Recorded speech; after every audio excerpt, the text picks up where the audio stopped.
Hi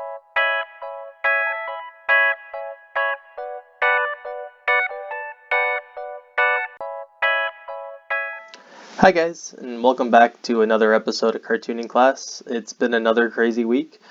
We just found out that schools won't be coming back for the rest of the school year.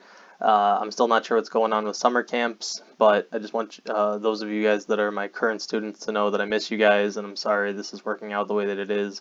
And I hope that I get to see you guys soon.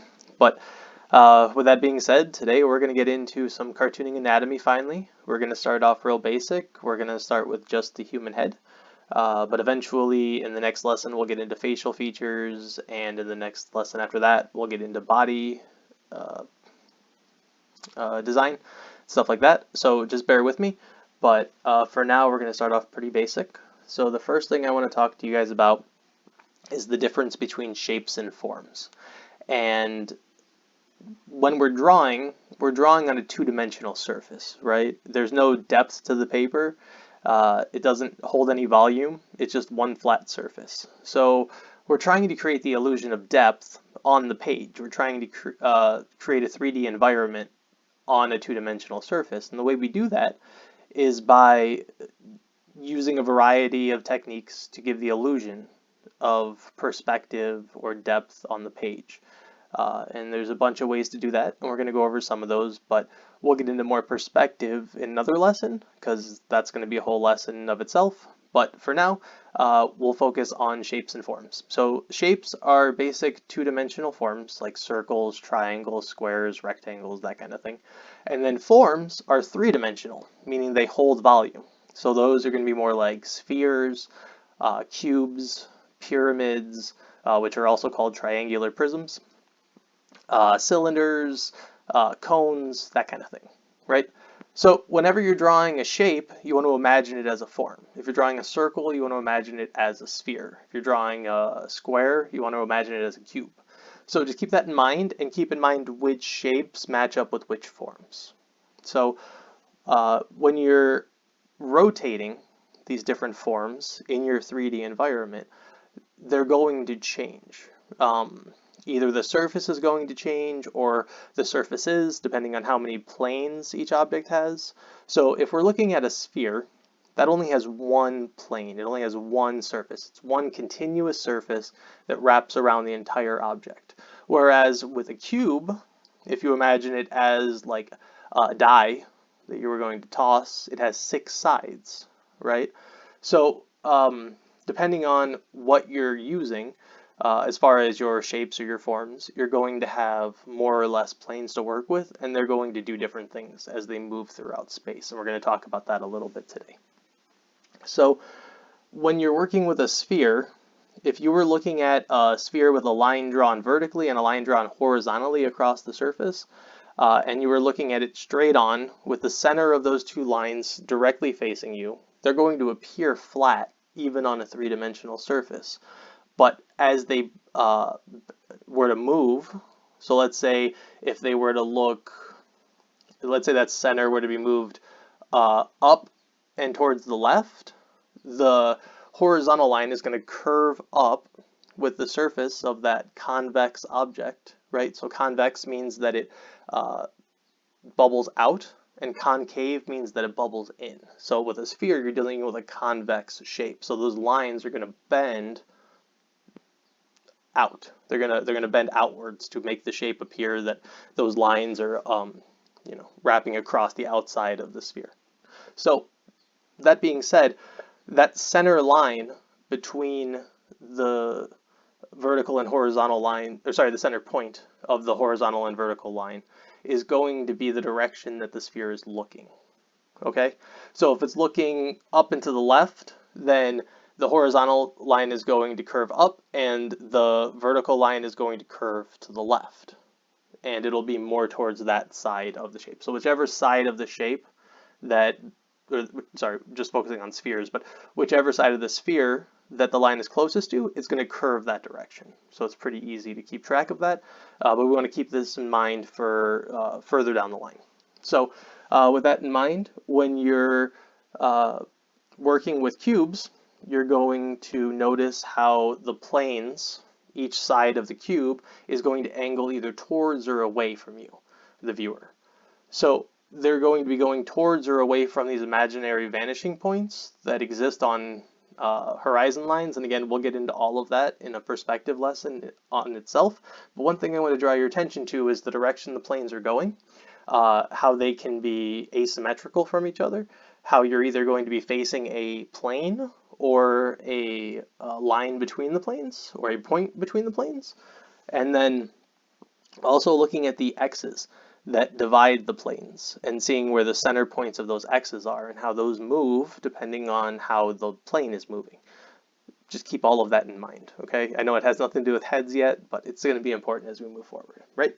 So if we talk about basic head shapes, so we'll get to realistic human head shapes in a minute, but if we were to focus on just basic shapes, right? So when you're drawing your different shapes, you could start with a circle, you could start with an oval, you could start with a square, a triangle, it doesn't really matter.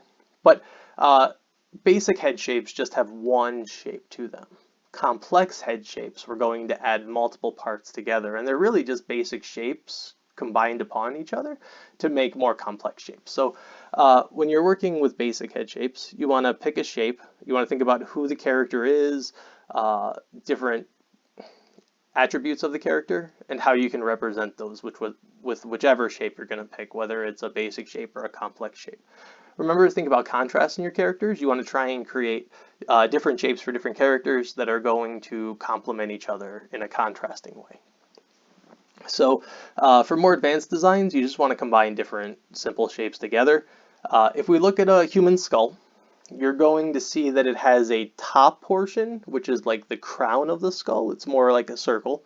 It includes where the brain goes, where the eyes go, where the nose goes, and where the upper teeth go. It includes the cheekbones, but then the second part is the jaw, and that's going to include the lower half of the face and the lower teeth. And it's on a hinge on the left and right sides of the face, and it goes up and down and in and out. Okay, so we can represent that with a circle or an oval for the crown, and then either another oval or a semicircle. It could be a wedge, it could just be a curved line to represent the jaw. And the relationship between the size or the shape of the crown and the size and shape of the jaw are going to give you drastically different characters, and you can create a lot of contrast by how you proportion out these two parts of the face and what shapes you decide to use for these parts. Experimentation is really useful here. There's no right or wrong answer, and depending on the character that you're making, there might be one head shape that works better for one character and another head shape that works better for another. And by experimenting and just randomly trying out different shapes, you're going to wind up coming up with whatever the best solution is for that particular character. We're going to discuss facial features in another video and proportions in another video. So again, we're just focusing on the head shapes for now. But if you guys look at the bottom row here, I'm giving you some more examples of how you can use extra shapes. So you can include a chin, you can include ears, you can even include larger eye sockets for where the eyes can go outside of the top of the head. So I'm just showing you a few different examples there. Okay, so with that said, let's move on to more realistic head shapes. So when we're doing more realistic head shapes, whether it's a man, a woman, a child, or a non-binary character, you're going to want to start with a circle.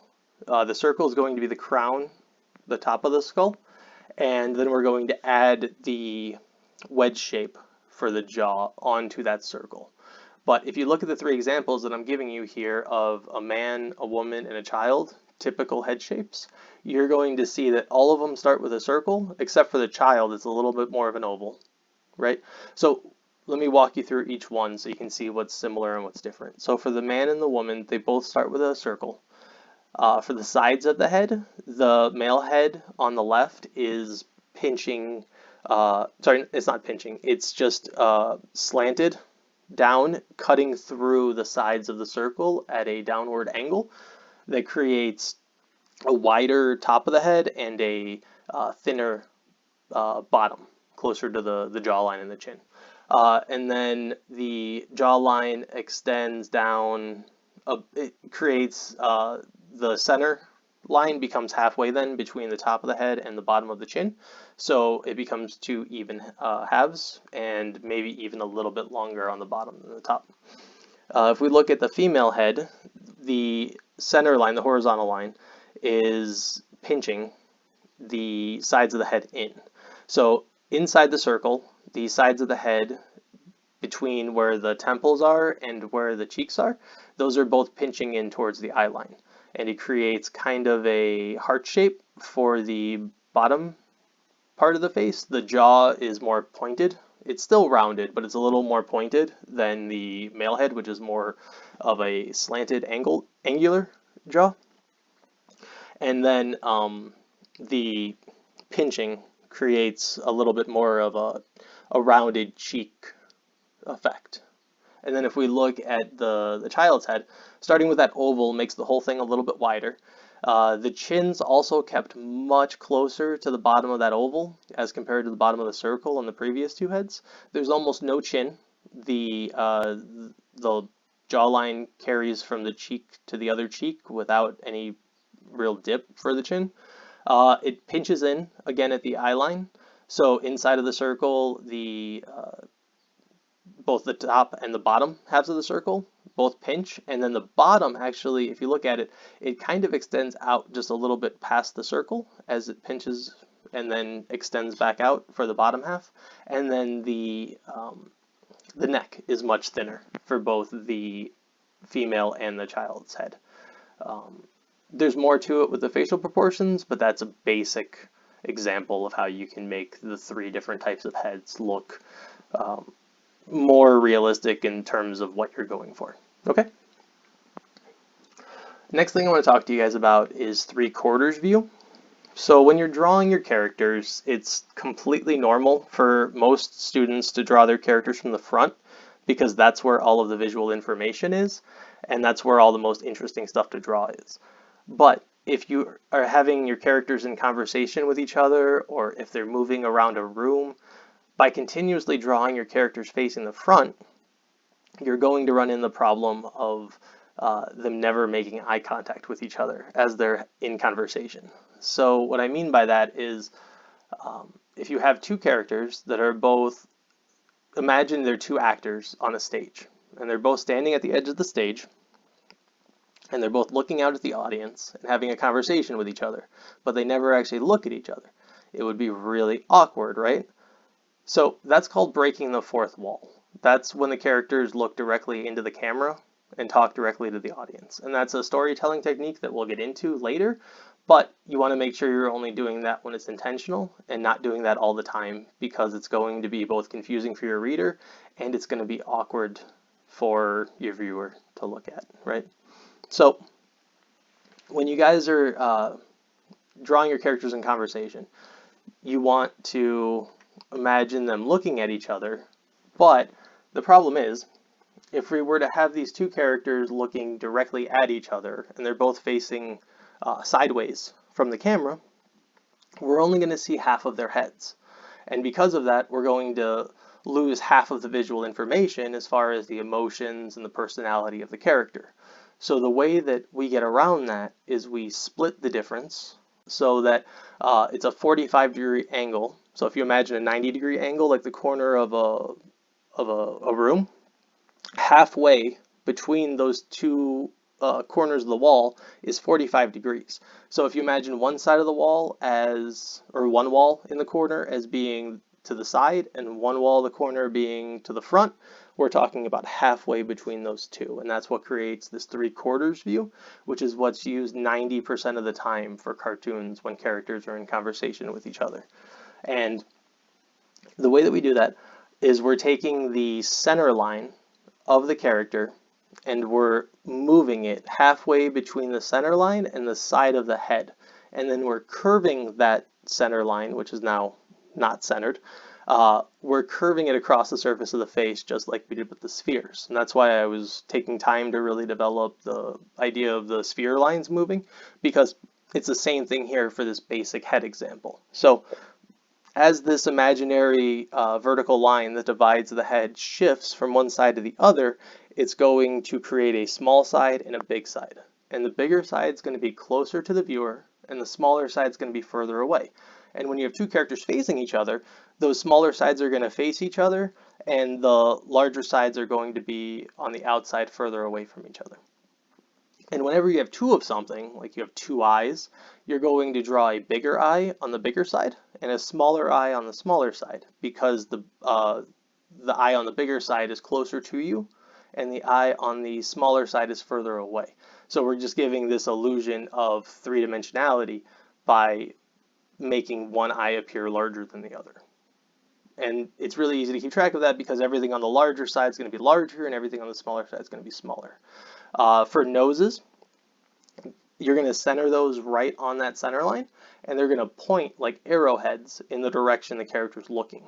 So it's really easy. You just draw a little bump, go in the direction they're looking, and you've got a nose. And we can get into more complex noses when we get into facial features, but for now, again, we're just keeping it really simple. For the mouths, again, centered on that center line, but if they're talking, their mouth is going to be open, and if they're listening, their mouth is going to be closed. So pretty straightforward and pretty basic for this simple example. Guys, give that a shot. Try the simple example. If that's really easy for you, try the more advanced example. But try a few different ones, and then if you want to try something more advanced, this is a character turnaround where we're showing almost all the different sides of the character. It's missing the back of the character, but it would just be the front silhouette with a few minor changes to the neck. But if you guys want to give this turnaround a try, pick a character, pick a head shape, and try and do one character in all the different angles. If you're working digitally, you only have to do half, and then you can flip those for the other half. But if you're working traditionally, you'd have to draw all of them out. We'll talk about character turnarounds in a separate video, because that's pretty advanced. But if you're feeling like you're up for it, give that a shot. If you guys have any questions, again, please leave them down in the comments below. If you guys like the video, please give it a like. If you want to see more videos, please subscribe and hit the bell notification so you'll be notified when I put out future videos. And keep drawing, stay healthy, stay safe. If you guys have any questions for me, again, leave them in the comments below. But otherwise, I will talk to you guys soon, and I'll be back with a facial features and proportions video next. Talk to you later. Bye.